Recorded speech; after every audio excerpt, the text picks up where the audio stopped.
So, yan, good morning. Ah, Reaction tayo dito talaga ng mga mabubuwisit ka. Lagi na lang natin sinasabi na talagang nakakapanginig ng laman. Biruin niyo, itong mga tao 'to pumasok kahapon ng madaling araw, pero ngayon, hindi pa umaalis. Ano ba talaga ang, pakay nito? Martial law na ba sa Davao o talagang gusto nilang invade yung, KOJC compound? So, tignan natin dito, kung ano yung, sasabihin ni bossing dito. To assess everything. Ano man yung nagibuhat? Kabaluman mo na yung mga bata, dali may mga pamilya. Tungluhon na yung pamilya. Pinakamahal sa kinabuhi yung ibayad. Mga bastos mong dagko. Unya, magpagawas ka o ka ng press release, PRO 11. Kisa na yung PIO niya? Hillary? Out of touch. Was ka galingon. Limag ka muingon ka, ang namatay daw dere, dili daw konektado sa raid niya yung gihimo.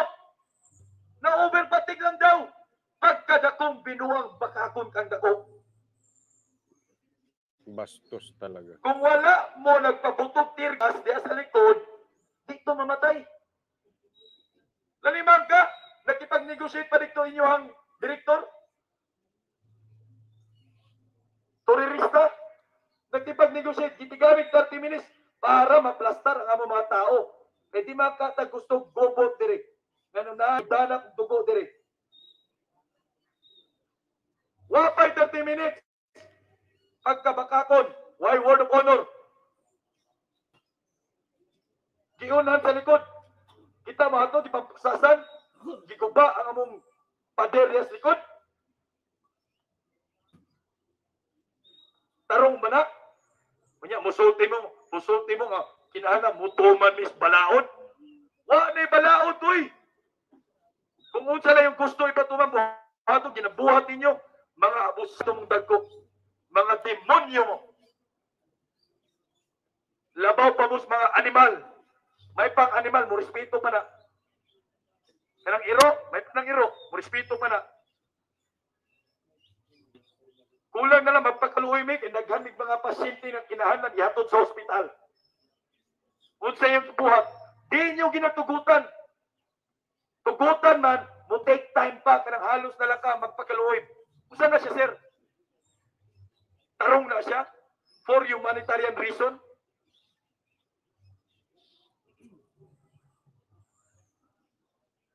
Sobra na yung mga panggipit, pang-abuso diri sa gibuhat niyo diri sa mga. Nya, dali lang kay musulti mo, ta? Tagapangutana siya. Pasensya na mo, sir, kay tumal na may order, tumal na may sugo. Wa kay kagaling utok o baruganan, wa kay prinsipyos kinabuhi, kabisan, it is unlawful order, tuman gihapon. Ang nagsugog bangag, turugista, drug addict, kami din, malinawon, mga putan nila tao din. So, Dapat naman pala kaya, dakpan po ninyo. talagang sinisermo na nito ni attorney yung mga kapulisan kasi sumusunod sila, eh. Sabagay trabaho nila 'yan, susunod sila sa trabaho nila pero dapat yung nangyari kanina na pag-i-spray ng paper spray, hindi ginawa ng isang pulis. Talaga namang, kawawa naman yung na-sprayan.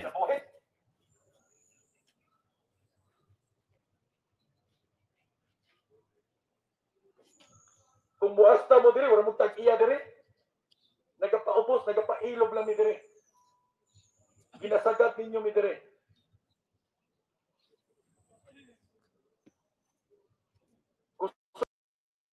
Tuman niya, di na may kasulod. Kinahanglan ng court order. Kau galing naman kumpad, di ninyo kasudlon.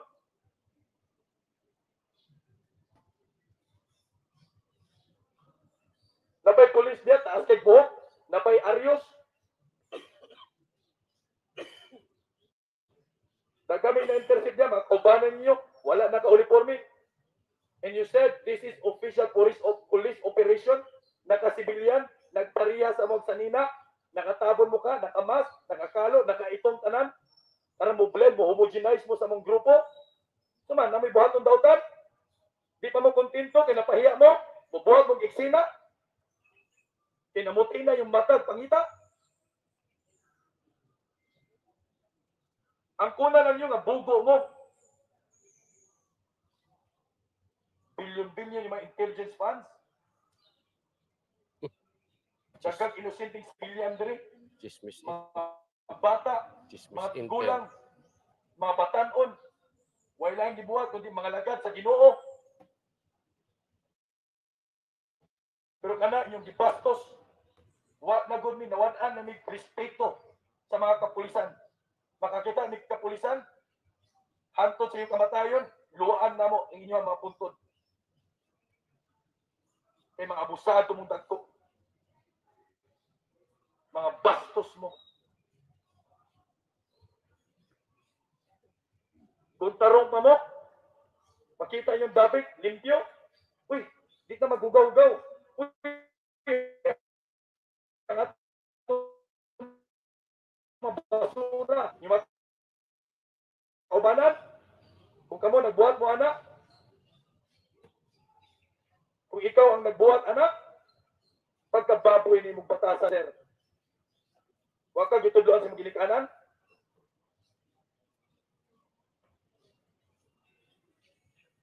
Kamu, mga Davao Police baka mo. Taas kayo mong pagtanaw namo sa inyo ha. Kay mga matitino mo, mataro mong utok. Yung magpa-under-under mo. Sugo lang, tumal lang mi. Kana nga mga rason, sir. Kung pwede pala makapamalikas, bisan pa nagyatak-yatak na mo sa katungod sa mga inosenteng sibilyan, and your mandate is to serve and protect. Bisa man na ginaservisyon ninyo, kisa ginaprotektahan ninyo. Interes sa mga politiko, interes sa mga bangag ng inyong presidente, interes sa inyong direktor.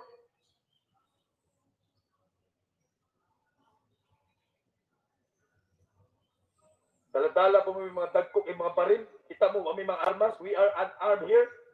Dala mo mga granada, mga sniper ninyo. Pahuraw-huraw mo diri sa muwag. Kuya kayo mo makalakaw diha. Dito nyo no, NPA. Dito mo makigira. Mga kriminal, mauna yung tugisod. Dili ni. Itik ni mga kriminal. Tipod ni mga terorista diri.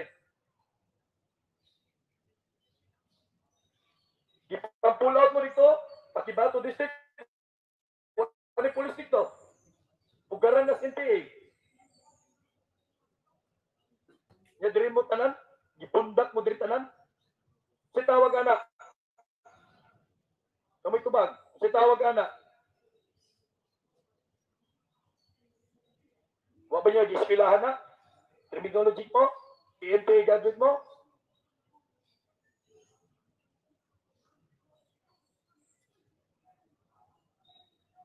Nanas yung manual.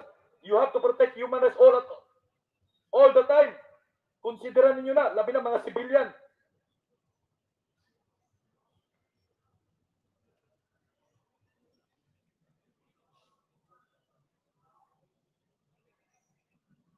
Nanami namatyan diri tapos wa mo kasabot anak.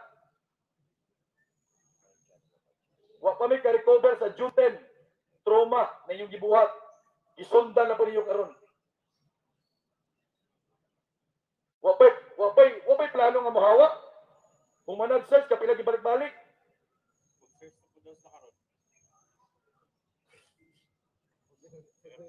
Mangita lang sila grason. Kay tungod napahiya na. Buhat og eksena para matabunan. Yung sa may yang naong atubang dito kay Abalos. Sa may naong yang atubang dito kay bangag ninyo nga presidente.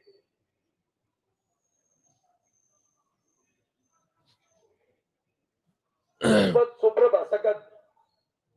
Kung na ba yung mga tarong nga pulis diri, manindugan mo. Kung tarong mo nga pagkatao, nakita ninyo, sobra na sa paggigipit ng gibuhat diri, pagyatak-yatak sa mga tauhanong katuhod. Manindugan mo kung tarong mo. Pero kung di mo matingog, di mo manindugan, parehas na mo sila ha. Tagalog daw, hindi mo naintindihan. Tagalog mo, sir? Di mo taga Davao? Mga viewers, naka-live tayo, sir. Ulitin ko, Tagalog. Region 11 mga ni diri. Diri ang Tibok Compound. By region, by unit na na, kung asa sila naka-deploy. Ayun doon, mga Tagalog. Narinig nyo dyan, mga Tagalog? Nandun. Yan nagpapa-relax sa ilalim ng aming magandang puno. Yung nagtirgas, Tagalog. Mga nagtitirgas, Tagalog. Maganda ang aming lugar, di ba? Magandang landscape, malinis. Pagpasok nyo, napakalinis. Kaya nga, gustong humiga kayo kahit saan kasi napakalinis. Ilan lang to sa alintuntunin kasi nandito kayo sa compound namin. Bawal dito dumura kahit saan. Bawal umihi kahit saan. Bawal magtapon ng basura kahit saan. Kung wala kang matapunan ng basura, lulukin mo. Bawal maghubad ng damit. Itong lugar na ito, banal, sagrado sa amin. Simbahan ito. Dito kami nananalangin. Dito kami nakatira. Dito kami nagsasamba. Tapos may naninigarilyo. Pinost na po namin. Sikat ka na. Biruin mo, this is a sacred holy ground. Simbahan. Religious compound. Tapos gawin mo yan dito. Ano sir, garapalan? Babuyan na po itong ginagawa? Binababoy niyo po kami dito. Binastos niyo po ang lugar namin. Na para ba mga terorista at mga kriminal naman nandito?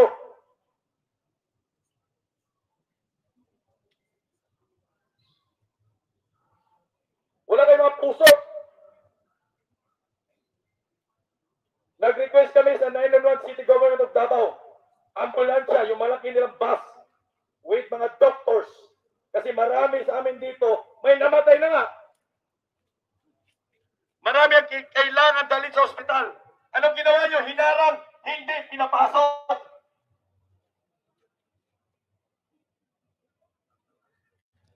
Pinababala mga doktor, pinalakad, pati pasyente palakarin.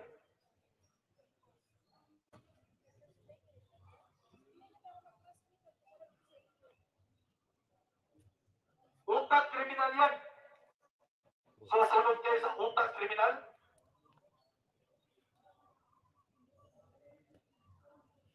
Ang himping nagkulog nyo, mga sir, mga ma'am, naghihilig pa, karamihan sa inyo. Kami, wala po kami tulog. Wala po kami tulog. Binabantayan namin kayo para hindi kayo madapuan ng lamok. Ano kami makatulog? Yung mga kwarto namin, ilang ulit yung balik na naman. Gabing-gabi na balik na naman, search na naman. May nakita? Bastos talaga. Nagka-commotion dyan. Hanggang ngayon, wala naman silang Hindi makita. mo lang nandito, di ba? Hindi pa sir mag-paper spray? Paper spray sa mata. Kailangan yan? Anong laban namin sa inyo? May mga baril kayo. Hindi nyo naisip yan? Di ba sabi nyo maximum tolerance? Ayaw namin ng basagan na mukha dito. Kahit na basag na mukha yung RD ninyo. Hindi kami mapasagulero.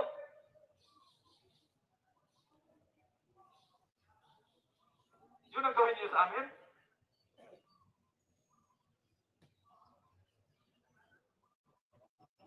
Hindi kayo turuan ng mga magulang ninyo na mabuting pag-uugali? Ang mga halaman namin yan. Mga bulaklak. Inaalagaan namin yan, sir. Kaya yung mayabong maganda. Dito sa may bathroom, mayroon po kami mga pathway. Dumaan po kayo sa pathway. Huwag niyo pong apakan yung mga tanim po namin dyan. So, kita nyo, no? Isang pahapyaw pa lang yan sa mga kaganapan dito sa Kita ko ba sa dalawang KOJC compound, no? tumura? Dahil dun sa mga kapulisan na talagang merong ugaling pagkaabusado, biruin nyo, itong mga reliyosong tao na to, biruin nyo, pinaper spray. Buti na lang hindi tinamaan sa mata o sa ilong, bagkus sa leeg. Ayon dito yan sa isang vlogger na si Boss Dada. Sila yung testigo dyan. Kaya kayo na humusga, parang kawawa naman kung gigipitin ng gobyerno. Kung ano ba ang dahilan sa isang tao lang Yung mga na hindi nila makita, na hindi lang ano ba tawag dito, makita na lang sa loob ng compound. Sa ginawa niyong kababuyan sa amin. Ibang klase yung administrasyon ngayon, no? Dapat merong CHR ngayon. Dapat may CHR na kasi meron na namatay. Pero parang dito sa nangyayari, parang blackout yung mga mainstream media. Sumusunod kami sa bawat So, tayo naman, hindi naman tayo nakikisawsaw. Bagkos, pinapakita lang din natin doon sa mga neutral na tao. 'Di ba? Kasi kung may pinapanigan ka dito, isang lahi lang ho tayo.